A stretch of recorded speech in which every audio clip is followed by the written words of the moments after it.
Last time, in our top 10 priorities, we covered work and business, access to land and local food, and the big topic of tourism.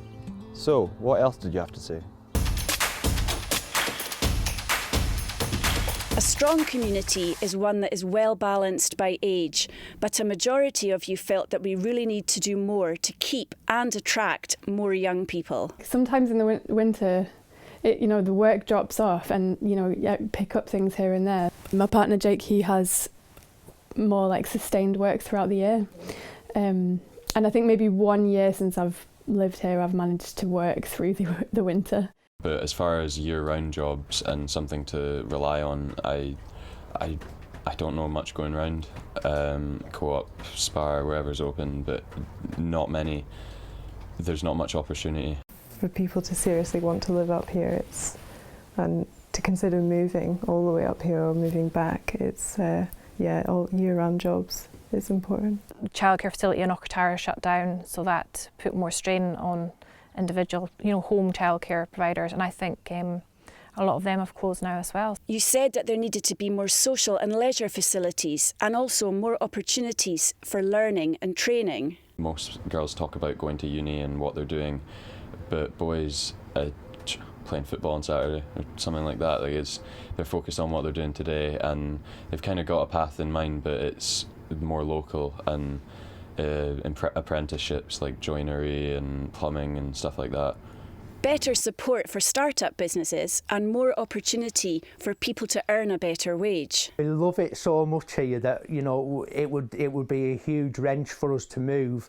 However, it has been suggested that maybe you should move because your business would be more viable if it wasn't in this area. You also said there needed to be more children, more things for kids to do, better transport links, and more support for children with disabilities. For children that live in a city or a town, they can get together with their peer group, and chat and do things. If you live in a remote area like we do, with the lack of public transport, you can't easily get in touch with your friends. I think teenagers is where we have a problem. There's not really any facilities available for them. As I've noticed as my kids have got older, there's nothing for them to do after school. Unless they're into a sport where there's maybe an after-school shinty club or football or something, there's nothing really available. More use of the halls, the halls are empty most of the time, and more use of the halls would be good for people. There's always a sports cupboard in the hall that's not being used for weeks at a time, and there's so table tennis, badminton, football, basketball, there's loads of sports things.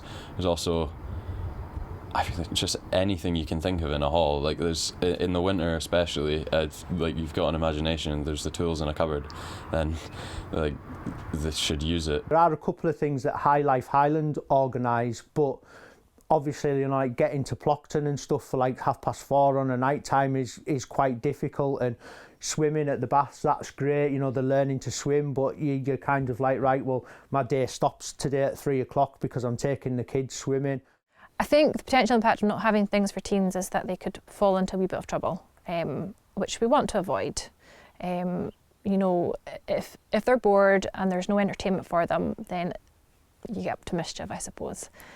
So I think that's why it's really important that as a community we look to see what we can do to make it better for them. It's quite hard to hear about certain things sometimes. I mean, the main place that I'd hear about things really is my mum telling me from Facebook, but it seems local people don't really get in contact with, for example, the school or just local community groups and tell us about things. It's quite often we need to go looking, and my mum's really good for that. She goes and looks for local things to do in the area, but I feel really without my mum telling me these sorts of things, I would be much more in the dark with it all.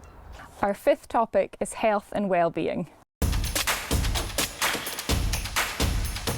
Many people said positive things about our GPs, A&E, opticians and dentists, but many were unhappy with mental health services, elderly care and outpatient services. Being told that you have to go on a waiting list and wait for 3 years when you're at any age, but particularly when you're a young person, there's no point in having that offer because it's useless. If you're having mental health issues, you need somebody now. You said that 3 groups were particularly affected: people who are elderly, those with mental health issues, and under 30s. A lot of people highlighted feeling quite isolated, even though we're in a rural community, it's quite scattered. There was something like 70% of respondents under 30 said their mental health had suffered during COVID. More information to the kids for parents who don't get involved, because there's a lot of them, and it's a big impact. For me when I was younger, it's a very big impact when your parents aren't involved. So if things could be if kids could be informed of what's going on, and not just informed but encouraged and to go to events, then that would really help people. And that links to priority number 6, social care. Of all the topics you're asked about, this is the one you were most dissatisfied with. If somebody needs to go into a home, it's Portree, I think, is the nearest, which is an hour away. That's a long way for people to travel. Or it's Inverness, which is 2 hours. The people who have dementia end up having to go to Alt Bay. If you're in a nursing home like that, the chances of getting visitors on a regular basis is so low. Hopefully this year we'll see that change, where there's a brunch club, or there's a book club, or there's a day out to Aird House, and they can go play chess or just catch up, because they need to see people. And I think sometimes people don't realise if you're in a house on your own all the time and in your own company, it's a very lonely place to be. So that's 6 priorities out of 10.